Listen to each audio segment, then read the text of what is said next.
Hello everyone, আসসালামু আলাইকুম। আশা করছি আপনারা সবাই অনেক ভালো আছেন। আলহামদুলিল্লাহ, আল্লাহর রহমতে আমি অনেক ভালো আছি। তো আজকে আমি রান্না করব কাঁচা কাঁঠাল দিয়ে গরুর মাংস। তো এর জন্য আমি এখানে নিয়েছি 1 কেজি গরুর মাংস। দেন এখানে দিয়ে দিলাম 2 চামচ হলুদের গুঁড়া, 2 চামচ ধনিয়া গুঁড়া, 3 চামচ মরিচের গুঁড়া, 2 চামচ লবণ, আদা রসুন জিরা বাটা মশলা, আর দিয়ে দিলাম গরুর মাংসের মশলা দিয়ে ভালোভাবে মিশিয়ে নিয়েছি।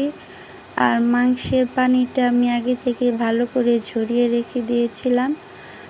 তো এইভাবে আমি ভালো করে মিশিয়ে নিচ্ছি যেন কোনো ভাজার সময় এক্সট্রা পানি না থাকে। তো এই তো আমার মিশানো হয়ে গেছে। এখন আমি একটা কড়াইতে নিয়ে নিয়েছি এলাচ, গোলমরিচ, লবঙ্গ, তেজপাতা, দারচিনি, পেঁয়াজ কুচি তো দিয়ে বাদামি কালার করে ভেজে নিয়েছি। এরপরে দিয়ে দিয়েছি আস্ত জিরা দিয়ে আরও কিছুক্ষণ ভেজে দিয়ে দিব মাখানো মাংস। তাই তো আমি এখন মাখানো মাংস দিয়ে দিলাম, দিয়ে আরও কিছুক্ষণ ভেজে নিব। এখানে আমি কোনো পানি ইউজ করতেছি না। লো আছে কিছুক্ষণ কষালেই পানি ছেড়ে দিবে। তো এরপরে একটু ঢেকে দিব। ওই ঢাকার মাধ্যমে পানিটা ছেড়ে দিবে আর কষানোটাও হয়ে যাবে ভালোভাবে।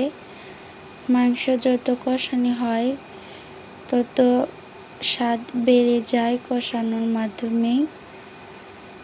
তো আমরা সবসময় একরকমভাবে খেয়ে থাকি, তো মাঝে মধ্যে অন্যরকমভাবে খেলে মজাই তাই বেড়ে যায়। তো আপনারা চাইলে আমার মতো করে ট্রাই করে দেখতে পারেন। তো এখানে আমি দিয়ে দিলাম কাঁঠালের বিচি আর কাঁঠালের রোয়া, তো সাথে একটা টমেটো কুচিও অ্যাড করে দিলাম। তো এরপরে আরও কিছুক্ষণ কষিয়ে নিচ্ছি। এই তো আমার প্রায় কষানো হয়ে আসছে। এখন আমি অল্প পরিমাণে পানি দিয়ে দিব, যেহেতু আমি এটা বেশি করে কষিয়ে সিদ্ধ করেই নিয়েছি। তো এর জন্য আমি অল্প করে পানি দিয়ে দিলাম। এরপরে আরও কিছুক্ষণ ঢেকে সিদ্ধ করে নেব। এই তো আমার প্রায় হয়ে আসছে। এখন আমি কিছু ধনিয়া পাতা কুচি দিয়ে দিলাম।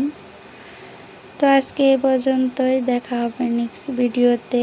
তো আপনাদের কাছে কীরকম লাগলো কমেন্টে জানাবেন। লাগলে লাইক করতে ভুলবেন না, আর বেশি বেশি শেয়ার করে দিবেন। তো সবাই ভালো থাকবেন। আল্লাহ হাফিজ।